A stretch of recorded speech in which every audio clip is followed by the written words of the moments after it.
Hello everyone and welcome to Manikis, and we're back again with another stream of mine.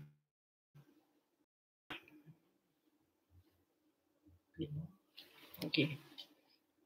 So I think this has been reversed today. Camera. Reverse? Camera settings. तो हमारे और this and that, but hope we'll have some action. Kush Resta, hi. Sandeep Goya, hello bhaiya, hello uncle, good evening, and you smile, we smile. आप कौन सी class में हो में है? Ninth standard currently. Sarthak नमस्ते भैया, नमस्ते. संदीप गोयत हेलो भैया, my name is Nancy, hello. Dev hello भाई, hello. So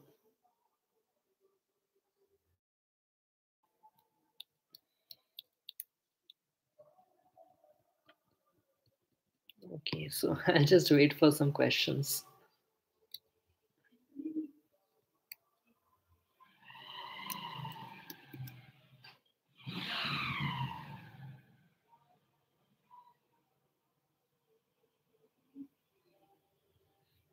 So here is an actual question finally.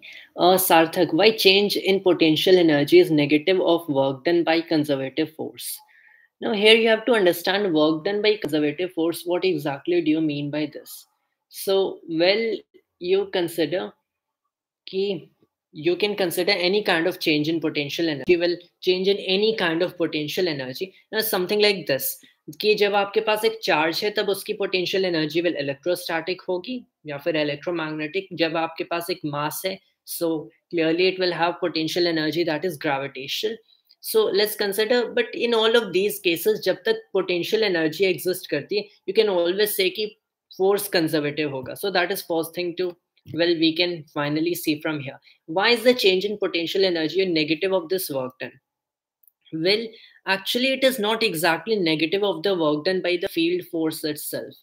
The thing is that जब आप कोई किसी चार्ज को एक पॉइंट से दूसरे पॉइंट तक लाते हो, दिस पोटेंशियल एनर्जी को डिफाइन करने के लिए आप एक चार्ज को दूसरे एक प्लेस से दूसरे प्लेस पे रख रहे हो. So to define it is still.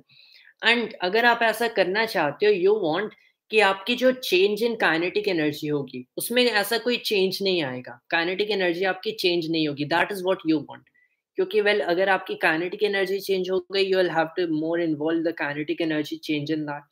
So what you do is कि जिस डायरेक्शन में फोर्स लग रही है, ये जो भी आपकी कंजर्वेटिव फोर्स फील्ड लग रही है, आपने उसके ऑपोजिट डायरेक्शन में फोर्स लगाया ताकि ये चार्ज मूव करेगा लेकिन एक्सेलरेट नहीं करेगा. एंड चार्ज या फिर मास और what ever entity this is. So the thing is, ये जो नेगेटिव आप लगा रहे हो, this actually what is happening is कि अगर ये चार्ज यहाँ पे है, ये यहाँ से यहाँ तक जा रहा है. So basically it is going from here to here. अब यहाँ पे डिस्प्लेसमेंट इस डायरेक्शन में होगा, डिस्प्लेसमेंट इस डायरेक्शन में होगा, and you are always trying to take it from lower to higher potential, right? So even considering it from that perspective, you could always say that, well, you're यहाँ पे अगर force लग रहा है तो आपने इस चार्ज को यहाँ से यहाँ पे रखा है. अगर फोर्स इस डायरेक्शन में लग रहा है, then you can say that, well, this is in opposite directions to the displacement the force is acting. और you can always go to another perspective and say कि मैं कैलकुलेट करना चाहता हूँ वर्क जो कि मैंने इस चार्ज पे किया है यहाँ से यहाँ पे रखने में, बट मैंने फोर्स हमेशा यही, आई हैव मेड श्योर कि ये opposite to whatever this field force लगे, because I have to keep the kinetic energy same. That is why don't wanted to accelerate. तो मैंने ऑपोजिट डायरेक्शन में force लगाया उतने ही मैग्नीट्यूड का externally, opposite to the conservative force, this field force. So in this case, the work done on the charge by my force is going to be negative of the electric force. It's, well, line integral, whatever. So here you can clearly see that this is basically the reason why there is the negative thing in here. And regarding why is there potential energy, well, that just follows from the mathematical derivation.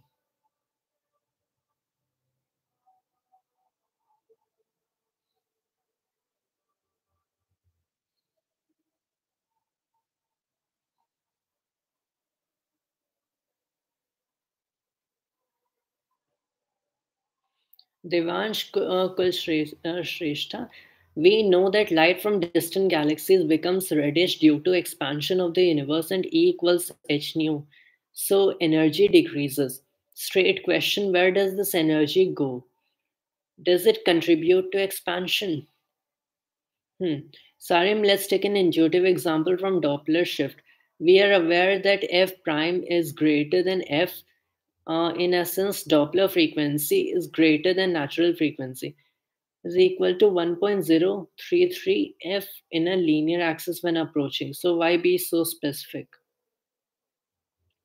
Well, I think I do get your question that where does this energy exactly go?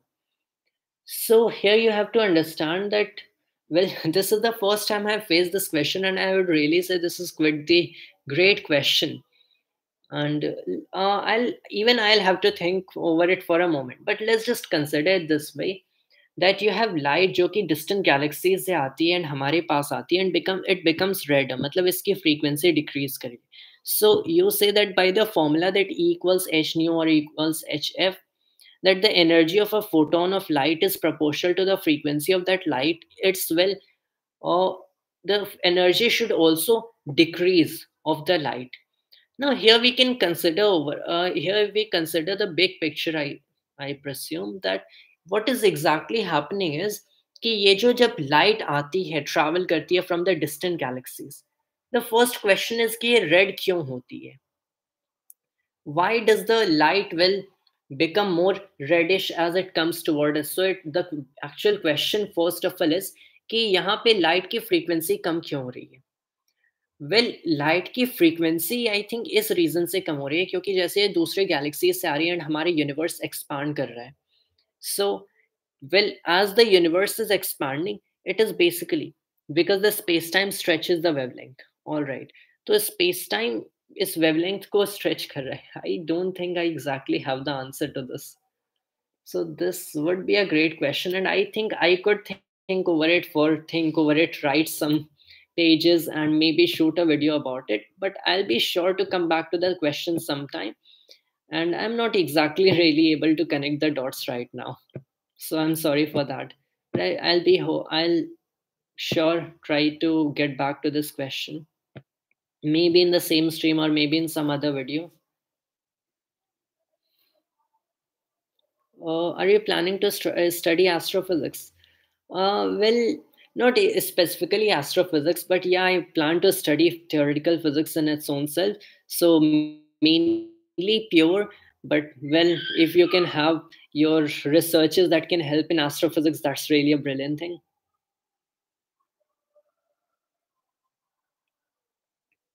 If two bodies of different moment of inertia and same mass are rolled down through an incline, then after reaching bottom of incline, the total kinetic energy of both bodies are same or not. So if here you consider the total kinetic energy of the both the bodies, so I think it includes both, well, the rotational kinetic energy and the angular kinetic energy. As for rotational, so here you can clearly see कि यहाँ पे I think the equations for rolling it can be derived easily, and well, you can always check कि क्या क्या factors पे हमारी kinetic energy depend करती है, the both the rotational and translational. जो translational kinetic energy होगी, it will be something as easy as half mv square. And well, you said that both the bodies have the same masses, so, and since they are, well, of course, going down through the same height, and utni hi hamari gravitational potential energy for both the bodies kinetic energy में convert हो रही है. So you can clearly see that, well, since it's the same gravitational potential energy that is being converted to they actually have the same kinetic energy. Yes. So it's totally the conservation of energy at use. Because, well, you said same mass, so it's totally conservation of energy at use. It's debatable, I think, for individually the translational and rotational. Total kinetic energy, well, you can equate it to the initial gravitational potential energy, जो कि दोनों cases में same होगी, considering the same mass. Translational and rotational को individually consider किया जाए, so it may or may not be. So you'll have to just work on the mathematical equation for that, I think.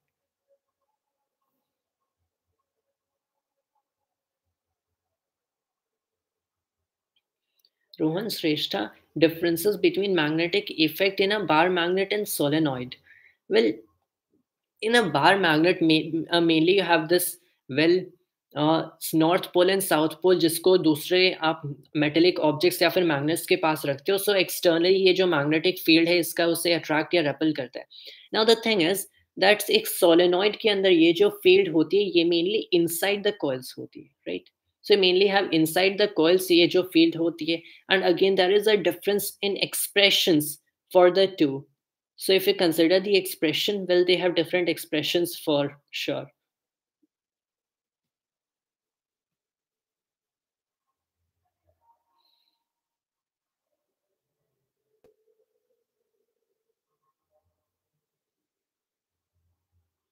Phoenix, is it easier to pull an object or push an object?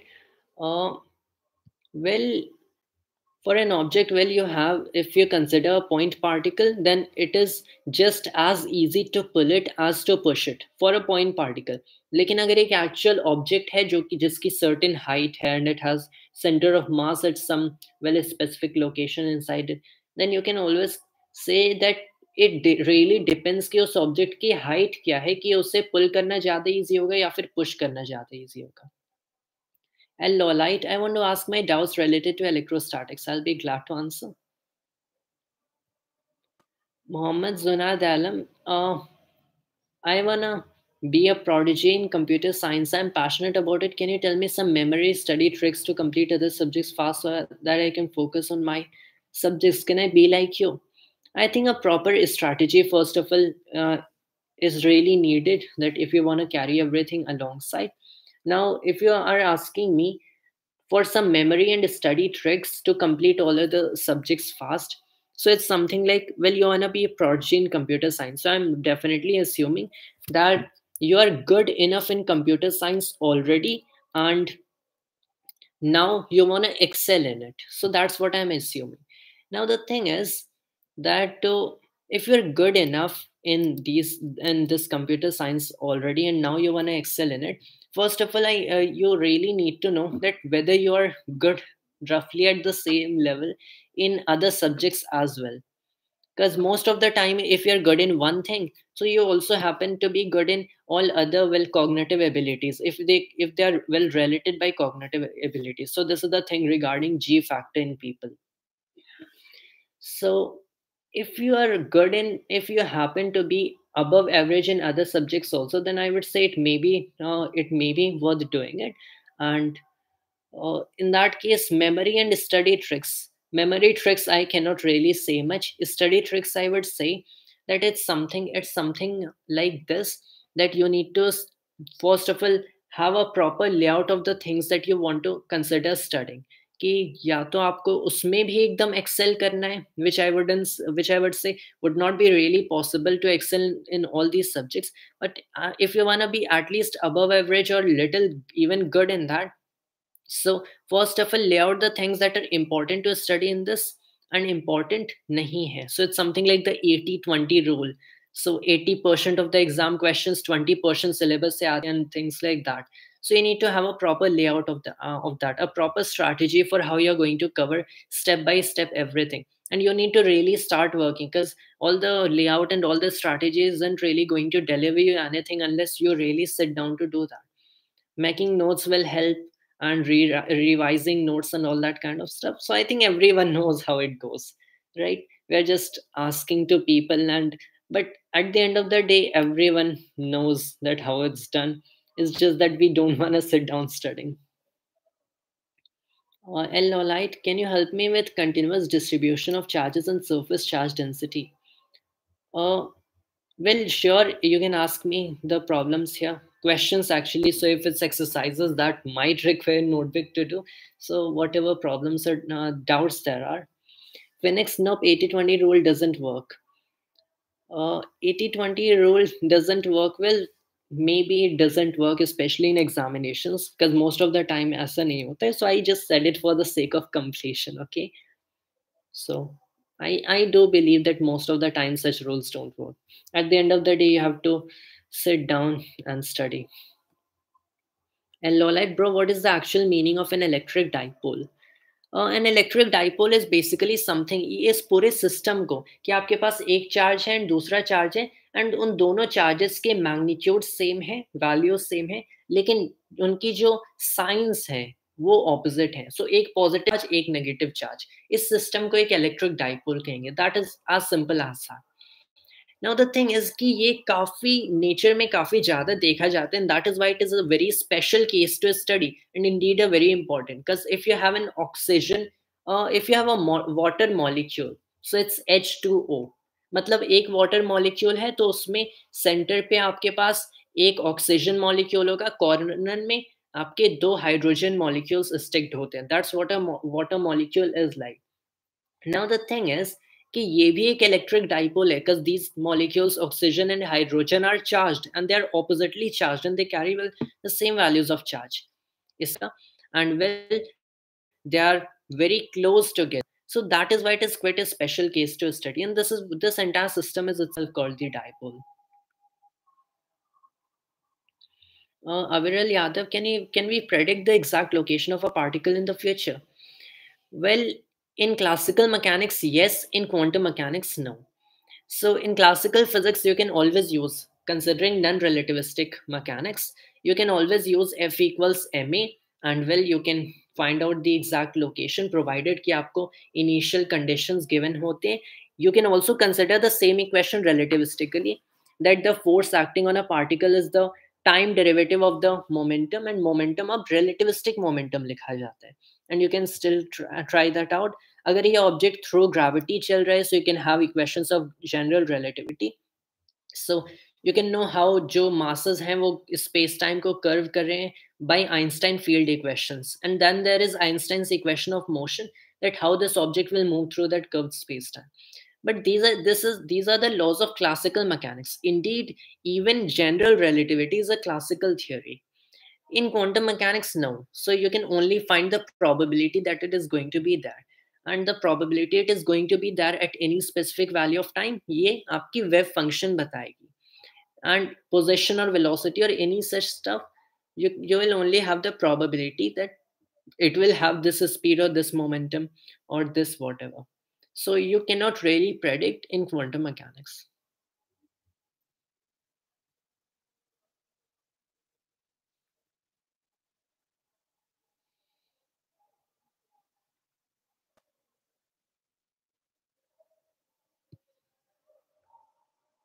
Mohammed Zunad Alam, if I start from zero in class ninth in computer science, can I be a prodigy or my inspiration? Well, if you are currently in class 9, so so am I, and you want to start from zero in computer science, and you want to be a prodigy, and well, I'm really glad if I'm an inspiration to someone. The thing is that first thing that I think it is not necessarily important to consider being a prodigy like that as your goal, because well, most of the times we think कि जो हमारा progress होता है, the progress how humans really evolve by living in their environment, that it is something linear. That is what we consider, but it doesn't really happen that way. कि अगर हम लोगों ने नाइन्थ क्लास में इतना पढ़ा तो हम लोग टेंथ क्लास में इतना, अगर मैंने नाइन्थ में बीएससी की फिजिक्स कंप्लीट कर ली तो मैंने टेंथ में एमएससी की कंप्लीट कर लिया, एंड इलेवेंथ में मैं पीएचडी कर रहा हूँ, and all that kind of thing. So it doesn't really happen that way. So I think goal should never to be a prodigy, and instead, indeed, I also watched a big thing episode on this, and that was basically why divergent thinkers beat geniuses in the real world. And I think that is really true, considering you can always have the smartest prodigy alive to have ever lived on earth. For instance, William James Sidis, who couldn't really contribute to physics or mathematics or whatever. Now, coming back to the question, well, you should really be a divergent thinker, I believe. Matlab, and you should be a first of all a thinker. That's really important. You should be a thinker, and then you should try to be a divergent thinker. And if you want to excel in one particular subject, which is really brilliant thing to do in computer science, so yes, it is always possible to excel in one subject starting from class ninth, which is still pretty early. Now, if you're comparing yourself to someone out there जिसने sixth class से start किया, so there is always going to be on this planet someone that is better than you. So it is still pretty early and you can definitely excel in it. But one thing that is that you have to be consistent, and not just consistent in the sense ki aapko roz you have to see it on a daily basis, that consistent on a daily basis. What I mean is that once you have started it, you have to keep going, just keep going, no stopping in between, just keep going. That is how. So you have to do this thing for 3 years, 4 years, 5 years, 10 years, and then you are only getting the result.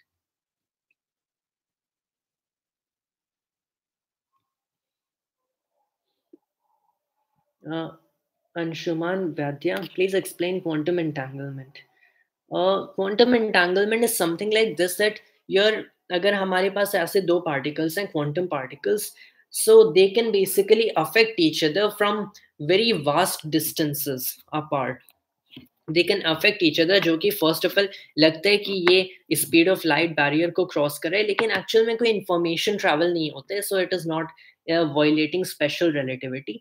That is well the concept of quantum entanglement, कि कैसे आपको आपने तब देखा कि एक particle कैसा behave करे, उसका वेव फंक्शन कोलैप्स करता है टू से, मतलब आपको उसका बिहेवियर पता चल गया, you can always predict the behaviour of the other particle that might be miles apart और may be light years apart, अगर ये दोनों पार्टिकल्स इंटांगल्ड है. सो दिस थिंग कि कैसे एक पार्टिकल दूसरे पार्टिकल को क्वांटम ओनली अफेक्ट कर सकता है from very vast distances apart. So that thing is called quantum entanglement. Anushman Vaidya, does it only applicable on quantum particles? Well, we are all made of quantum particles, लेकिन हम लोग entangle नहीं होते हैं with other objects or with other people around us. And the reason is कि जैसे अगर आपके पास दो entangled particles हैं, तो जैसे एक तीसरा पार्टिकल उसमें से एक के साथ भी इंटरेक्ट किया तो ये इंटेंगलमेंट ब्रेक हो जाता है. एंड सिंस हम ऐसे कई सारे ऐसे billions and trillions and 10 to the power I don't know what number of particles से बने हैं, एंड ये सारे एक दूसरे के साथ इंटरेक्ट करें, मतलब इंटेंगलमेंट कंटिन्यूअसली ब्रेक हो रहा है, there is being form no entanglement.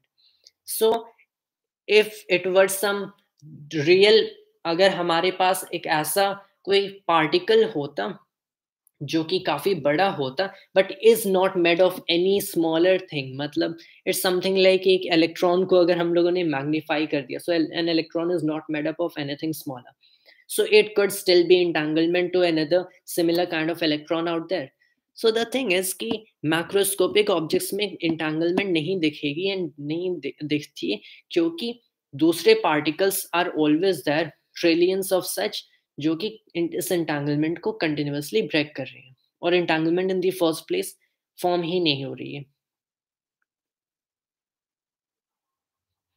Okay, so here was L-Lolite. By the way, how to develop an imaginary surface in Gauss law. You have to basically exploit the symmetry of the situation.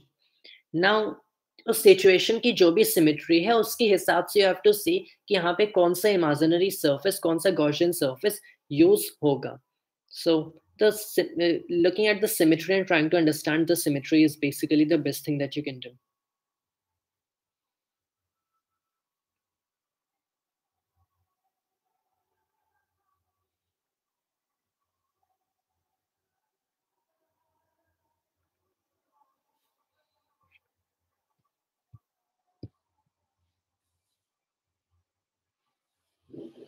Phoenix, what do you think about the story of Newton's apple theory? Is it real? Well, the apple might not really have fallen onto his head, maybe in front of him, and he might have seen it. So you can't really say about such things that you can't see happening, or well, you are not going to be able to prove whether the apple really fell or not.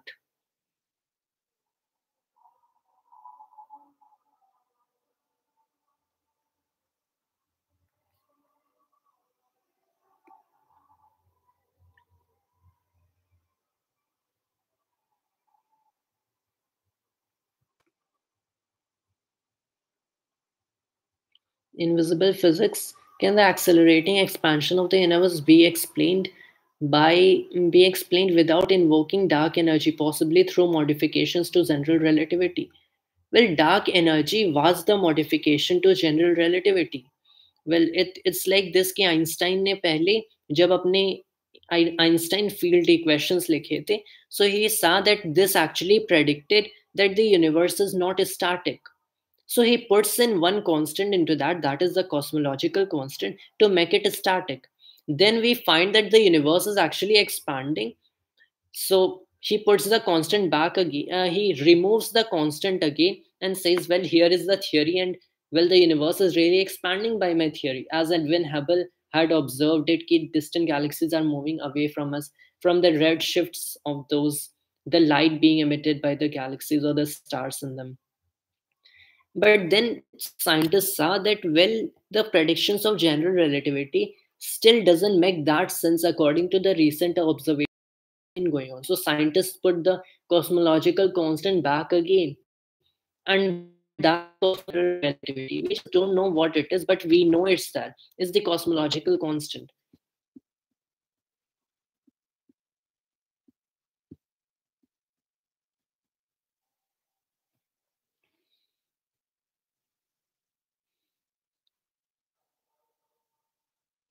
Ammar Khan, do you have a photographic memory or a very strong memory? No, I don't have a photographic memory or a very strong memory. So, so I no, I don't have. Anushman Vaidya, how do I pursue my career in physics after my engineering? Well, you could always go for maybe, I think, an MSc. I think if you can do MSc after a BTech, so I'm considering you have done a BTech or a BE. If you can do MSc, so you should just go ahead with that.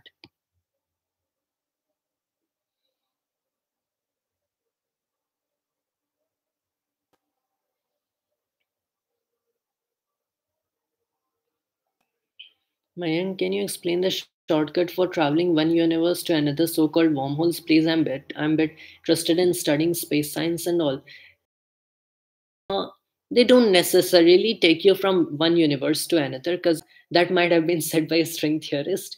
So you aren't really sure कि multiverse exist करता है या नहीं. You don't really know कि दूसरे universes हैं या नहीं. But yes, wormholes do exist, and we haven't created any by far until now. But what it really is, that you can curve this space time. आपके पास space time है, this absolute fabric of a space time. Space and time relative होते हैं, space time is absolute. So you have this absolute space time and you can curve it, right? You curve due to extreme gravity maybe. When that extreme curvature happens, so you can connect two points. तो अगर initially it was a stretch like this and you curve it, तो यहाँ and यहाँ के points जो कि अगर आपको जाना था, you had to go through this path. You curve the space time to the extreme, that it can get connected to like this. You can just take a bridge into and go and reach to the other place right there. So that is how the concept of a wormhole comes. Phoenix, do you watch anime? If so, have you watched it? Steins Gate is about time travel and it's very good. Well, I have recently not been watching anime. So, yes, I watch and I used to watch, but recently I've stopped it for a little while I'm studying some very serious stuff. And I do plan to watch Steins Gate. I know it's very good. So I do plan to watch it maybe sometime in future, maybe sometime soon.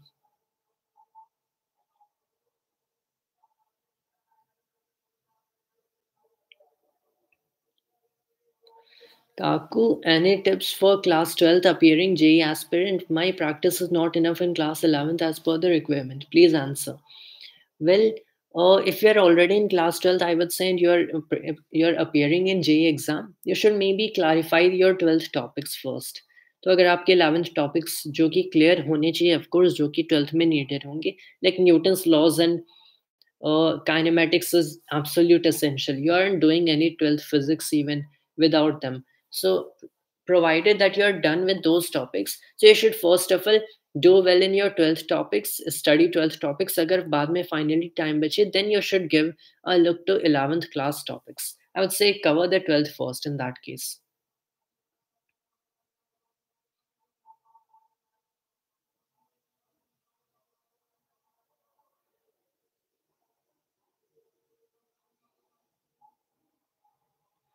Invisible physics, how is information preserved when matter falls into a black hole, considering the apparent conflict with the principles of quantum mechanics? So यहाँ पे information, when something falls into a black hole, some information falls. Well, this is the black hole's information paradox. Now, what really happens to that? So there are theories in, well, by quantum mechanics, that they are emitted out by the Hawking radiation. There are certain theories that they fall towards the other end of the black holes to that matter. So it's not solved yet. That's the black hole's information paradox. Edits, how can light carry information? It can also carry momentum. So if it carries energy and it carries momentum, that in itself information.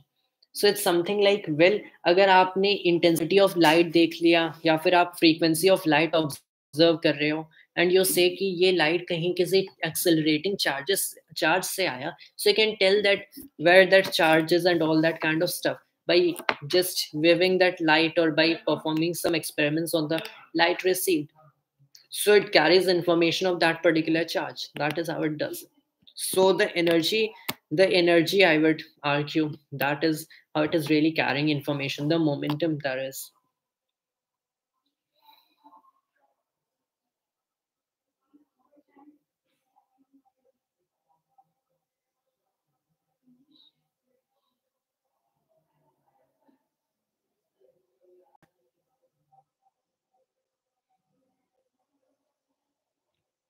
Not so mortal, J percentile. Well, I'm currently non-standard.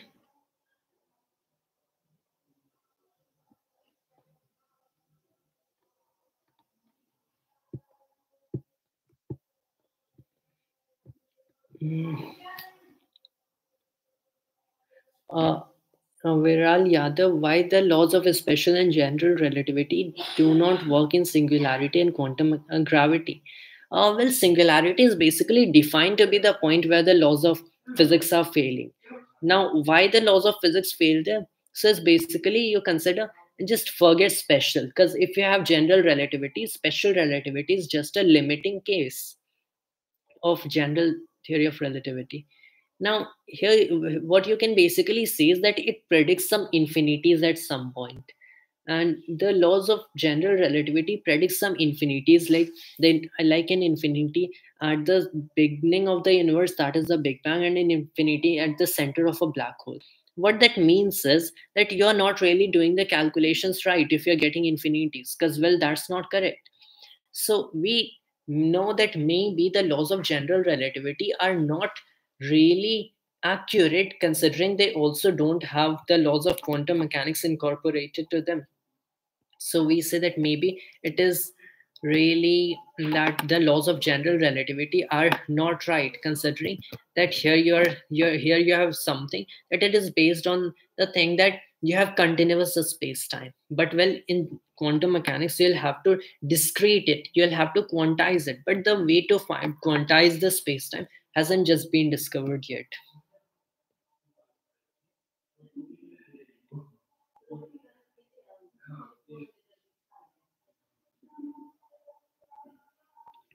Gaming Zeraura, are you more of a theory guy or problem solving? I know you can't do one without the other, of course, but what do you excel in? Uh, well, I would say that, considering once you're really good with the theory, I kind of think that it is important to supplement, of course, one with the other. So what kind of study that I do कि अगर मैंने किसी subject की theory पढ़ा है, if I have read the theory, the concepts of some particular topic, I will try to solve the problems, not to test myself whether I understand, but to actually develop the understanding itself. So I try to develop the understanding by solving problems. So I would say that for actually studying that and for understanding that, I read the theory and I solve the problems for just setting it right into my head. That is how I do. But regarding the Excel part, I would say problem solving definitely takes practice. And I believe that if you're not able to solve at least the mediocre level problems of that thing, you haven't really understood that thing at the most rigorous depth. But again, to answer your question, is like I really am good with developing intuitions and, well, logical reasonings behind for those particular physical concepts in drawing analogies. So yeah, it's theory. I'm good at drawing analogies and, well, developing intuitions and logic for any particular physics topic, physics concept. And this is why the subject that I have struggled most with until now has been quantum mechanics, not general, not special relativity. It hasn't been Jackson's electrodynamics. Problems, I am able to solve the problems, but well, in quantum mechanics, like I am able to solve the problems considering I have dealt with even more rigorous mathematical methods and even more rigorous textbooks. I deal with them, but even despite having solved problems, I still think that I don't really understand this concept that well. So, of course, intuition develops through problems until quantum mechanics comes, which basically screws up your mind. Yeah, that's exactly it. Jackson himself said his book was to filter out the weaklings. I think, well, that must have been the thing, because, well, uh, I even, read some reviews and I even read some answers on Quora and stuff, and they say that even university professors struggle with having to solve Jackson, and well, Jackson's electrodynamics is the toughest course they have ever taken, and that kind of thing. And what makes it worse is that Jackson never really provided the solutions manual. So you can never really know that whether you are exactly right according to Jackson was undoubtedly a genius or not.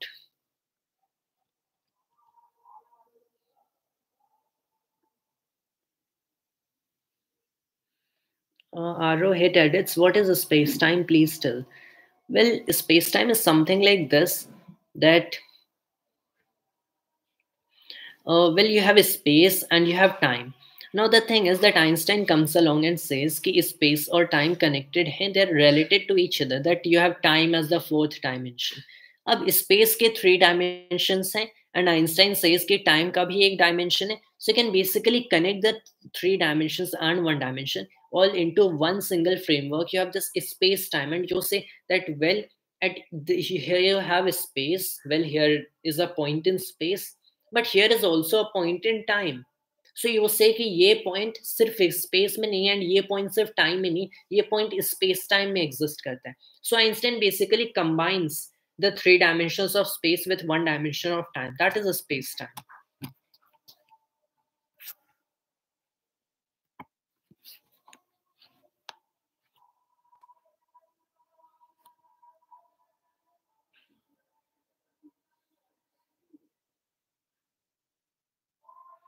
Amar Khan, I'm requesting you from months to create a new video on all your physics and maths books. When will you make? Uh, then when you will you make? Then how you remember that? So two, that how you remember so much things. Three, how many pages you read in a day and how you master topic. Well, I have already made so many videos over this topic, over my physics and maths book. I have made over mathematics books. I have made over physics books. So you can always just go and watch that. You can just search it. I've already made it lots of times. How I remember so much things? Well, I just told that, well, I try to solve problems to deepen my understanding over the particular concepts. And when you're always using those concepts, always thinking about them and trying to apply them to real life or try to understand how the real life originates out of those principles, you are going to remember that. And third, how many pages you read in a day and how you master a topic. Now this is something that varies a lot. So if you're doing something like Feynman lectures, you'll be so much in flow and following Feynman. You might do even 20 pages, or you might do, well, 30 pages, 40 or 50 pages, something like that.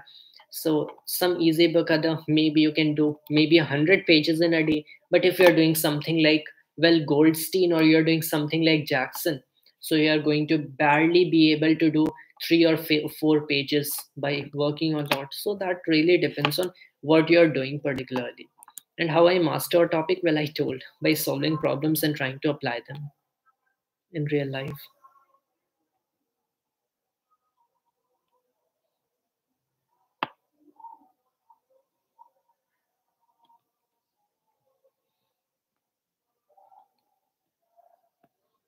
Study what is quantum mechanics or quantum physics. I searched a lot. I always get confused.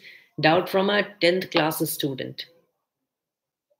Uh, Well, quantum mechanics is basically the study of the laws of very small particles. So you have particles on a very small scale, like you have atoms and you have electrons and protons, these kind of particles. So you study them and their behavior, their motions. You study all that by the laws of quantum mechanics.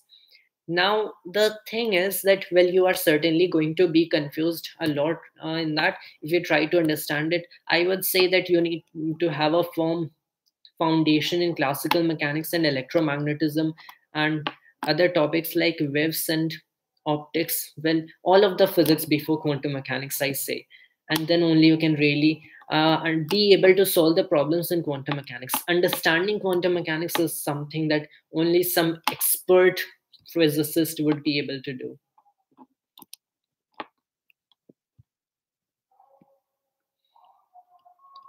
And Lolite, I think you should make a forum on WhatsApp or Discord. WhatsApp, I don't think on Discord. Well, I am in some uh, groups, some servers. So maybe I'll make some server of my own sometime, but no, I don't think any time now. Umar Khan, bro, what is your height? Why are people obsessed with my height? I mean, I know I'm tall, but I don't think it's really important to ask in here.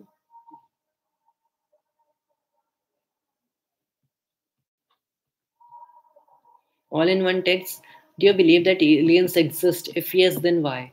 I'm not really sure, and I don't think I'm well saying that as a yes or no. They may exist, they might not exist, but we haven't detected any yet.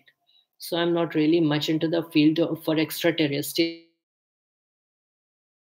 So I refuse to comment over whether it's a yes or no.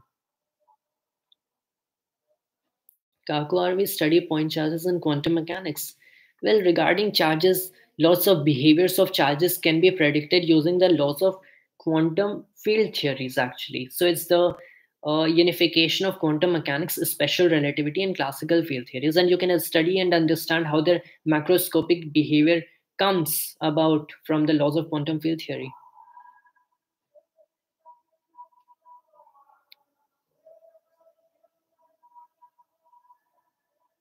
Your TDM player X, what is the ultimate nature of quantum entanglement and how can it be leveraged to violate Bell's inequalities in a deterministic manner? Well, regarding violate Bell's inequalities, and you have quantum entanglement right here. The thing is that Bell's inequalities have been derived specifically using the laws of linear algebra and the quantum mechanics. And it's something like this, that if Einstein were right that quantum mechanics is incomplete or there is a hidden variable theory, so Bell's theorem itself predicts that there can be no local hidden variable theories. So the thing is that, well, if you are having a hidden variable that is actually carrying the information already, and so there is no collapse of the wave function or something like that. So you can say that, well, Bell's inequalities are always predicting that if hidden variables do exist, then the laws of quantum mechanics are not just incomplete, but they are downright wrong, which they of course aren't. So that basically tells you that really no local hidden variable theories can really exist, and that no local hidden variables theory can exist. So in quantum entanglement, when you're measuring the state of one particle, you're actually collapsing the wave function. So that is how much as much we know about that.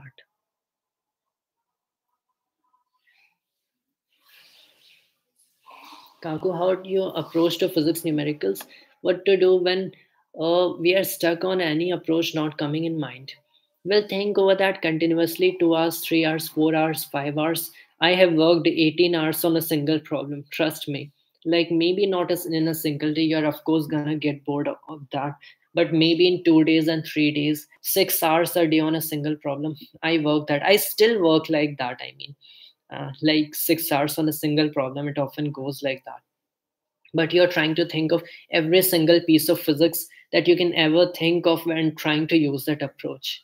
Eventually it all comes down to more practicing and more thinking over that.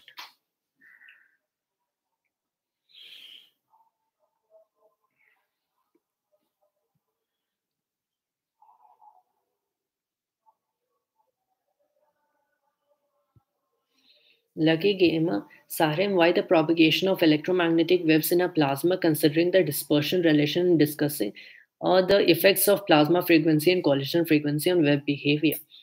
I think I missed the question here. I mean, what's the question?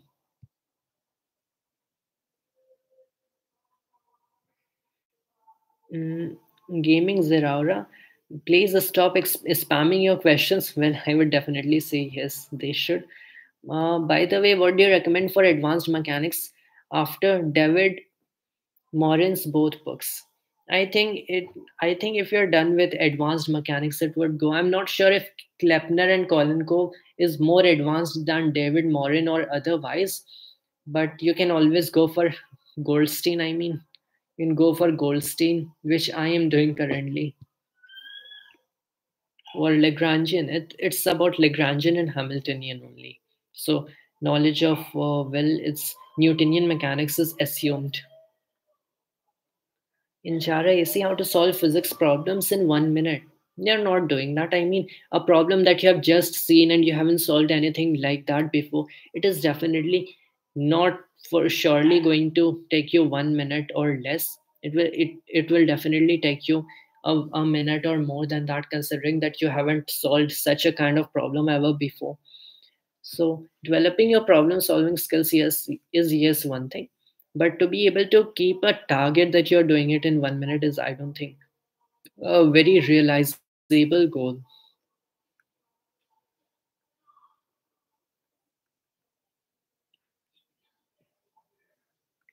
In Chare AC, 1 minute, yes, but the thing is that you have already solved such problems before. So if you're practicing only, you're still practicing, you're still learning, so you're not doing that in 1 minute, considering you have solved so many hundreds and thousands of problems like that already, similar kinds, so you can do them in a minute.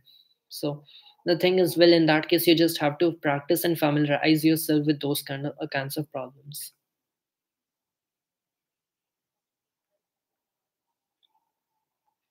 All in one text. Uh, Bro, how does gravity attract something in the space-time curve? As because the visual explanation of bending of space-time curve was illustrated by the help of gravity itself. Please reply this. Well, you're right about that. I mean, this kind of visual representation does help in kind of little, just gaining a little intuition for how the things are happening. But that is not exactly what is happening. Because the thing is that, well, you cannot really represent how a mass is bending time, the dimension of time, well, or the dimension of space through time on maybe any kind of sheet that you have by putting a ball on that. So that is a visual representation, I think, a little good. It is quite good, I would say, but not exactly how you are supposed to do general relativity. So you cannot learn general relativity through that. So and you cannot visualize it, I'm sorry, you cannot do, because, well, we live in a three-dimensional space and one-dimensional time universe. So you, and considering that, you cannot really see the time dimension, so you cannot see how space-time is getting bent. You can say that, well, it is just there getting bent, it is there getting curved, and that causes gravity. Advise some books to get hold on physics very well. Top three. Shahid Khan. Well, the thing is, you are not going to learn physics in 3 books. You have to just do lots of books. So if you're considering something like top three, I'm sorry, it doesn't happen that way. Uh, it doesn't really happen that way. You have to study lots of, maybe three, more than 3 books on a single topic. That is how it goes.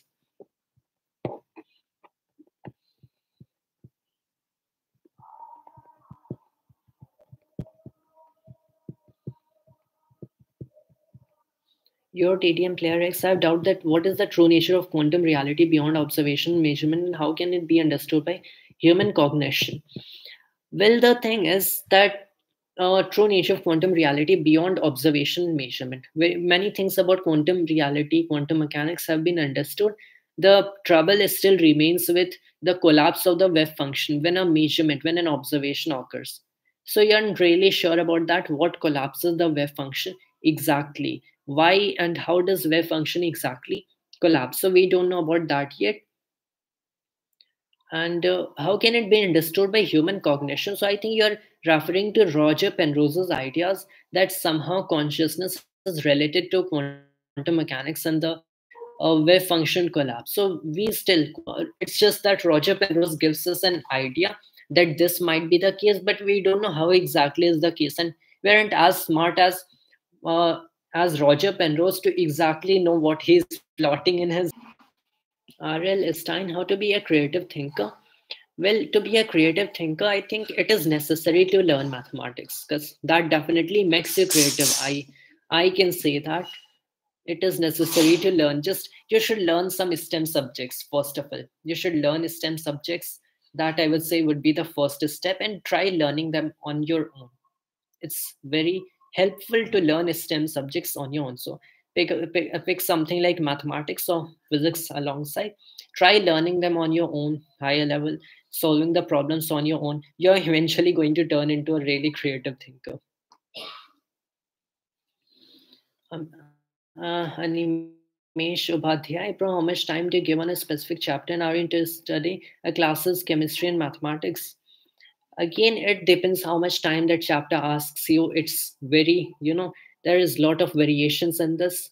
And I'm not very much interested in studying chemistry, but mathematics, yes. Lucky Gamer Sarim, please explain the use of Green's functions in solving boundary values problems in electrodynamics. Well, when you want to solve boundary value problems in electrodynamics, and you have to use, you can always see that well, Green's functions, using them is a way of solving differential equations, right? Of solving. Now the thing is that eventually what you're gonna do in electrodynamics is you want to solve certain differential equations for these specific boundary values. And how do you exactly solve them? Green's functions make it really easier, considering that they are somehow related to delta functions, the direct delta functions. And since, well, charges or charge density for discrete charges, for instance, can always be related to delta functions. There is always a connection between charges and their densities and delta functions. And here, Green's functions are really related to delta functions. You can, and well, you have certain differential equations in physics. You can see that there is somehow a kind of map getting built, that you can always use this method of Green's functions for solving the boundary value problems in electrodynamics. And I think it is really quite a fascinating thing to use such kind of functions, delta functions, Green functions. I mean in quantum mechanics, delta functions, direct delta functions are a lot used in electrodynamics as well, and Green's functions also. So I think I'll shoot a video about Green's functions someday, and about how you really use them for solving boundary value problems in electrodynamics. And Lolite, please make a server on Discord in which we can share our doubts and ideas about physics. Well, I think I'll try doing that, but not anytime soon.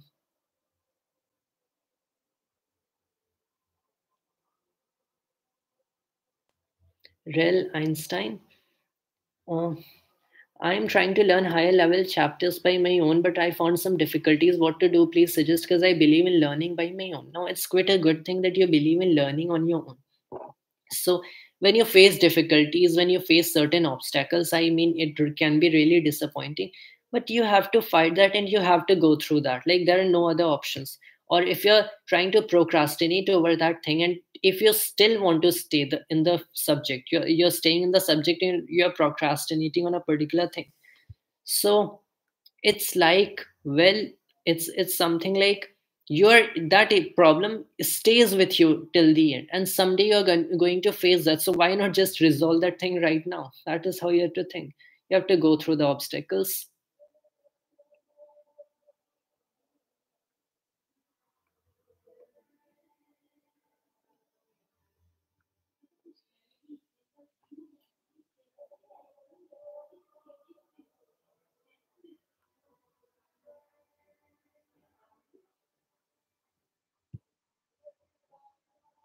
Himanshu Singh, bro, you study late night or early morning?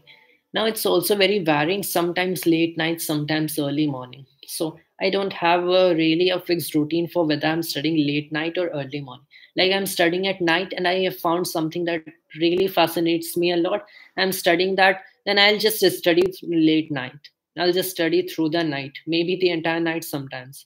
Or, well, otherwise, that if I sleep early because anything, because I was bored or tired, then in that case, early morning. So it really depends on what I'm studying, how am I studying it.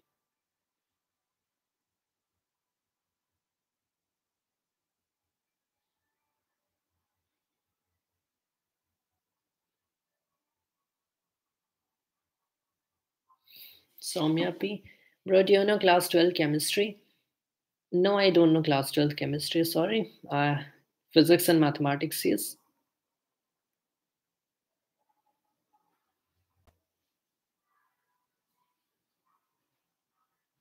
Your TDM player X. Describe a theory that explains everything in the universe without uncertainty, understandable by anyone, but remains unsolvable by humans or scientists. Well, not a theory until now.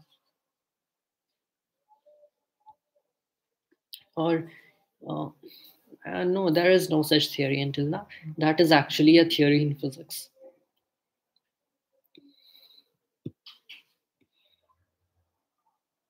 Lucky gamer Sarim, please tell how do you solve the equations of motion, including the Lorentz force and effects of relativistic corrections? So, if you say relativistic correction, so I'm saying that, well, you can use the equations of relativity itself from the beginning.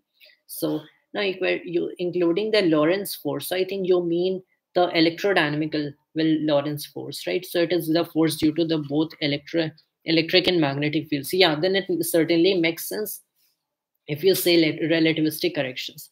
Now you want to solve the equations of motion. Well, in this case, let's say you want to find the velocity of the particle.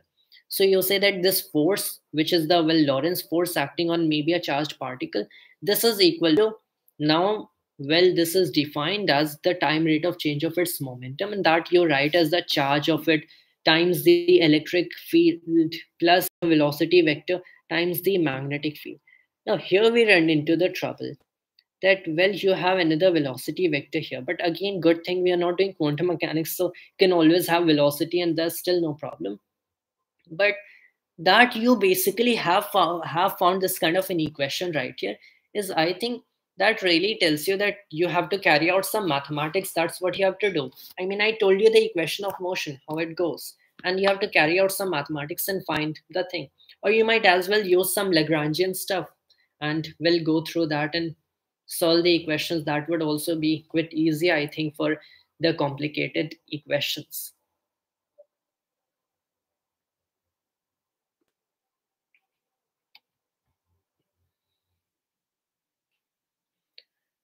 Yes, I would say regarding the Lagrangian thing, I mean, we have the formula for the Lagrangian, it's derivable, and you can just find it in any textbook.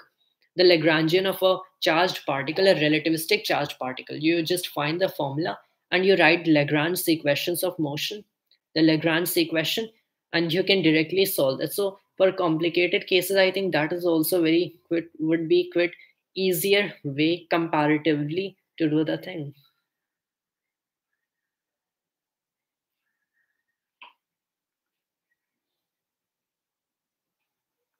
In Chara's AC, have you written J exam? No, not yet. I'm in ninth standard right now. Animesh Upadhyay, bro, how did you crystal clear your concepts at the beginning? Well, I think I read lots of books and I did practice a lot, so that is how you do it.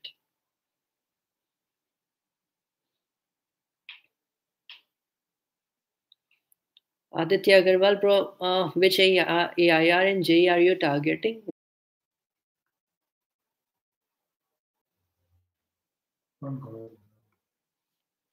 So I think we have already gone for over an hour. So considering that we have already gone, I'll answer this last question. Somya P, what is the formula for electrostatic potential due to an electric dipole? Well, you just add the sum. You just find the sum of the individual electrostatic potentials due to the dipole. So considering that, well, it's a dipole case, you can always have 1 by 4 pi epsilon naught times, well, this charge q. Now you can write it times under brackets 1 over the distance from one of them minus the distance from other of them, right? So the distance from the positive charge minus the distance from the negative charge. That is how it goes. Simple like that. So um, I think we have already done it for quite a lot of time. That's like 1 hour, and I'll just quit the video at this, quit the stream at this one, and maybe we'll hope to return sometime in the future again. That was all for this stream. Thanks to all of us.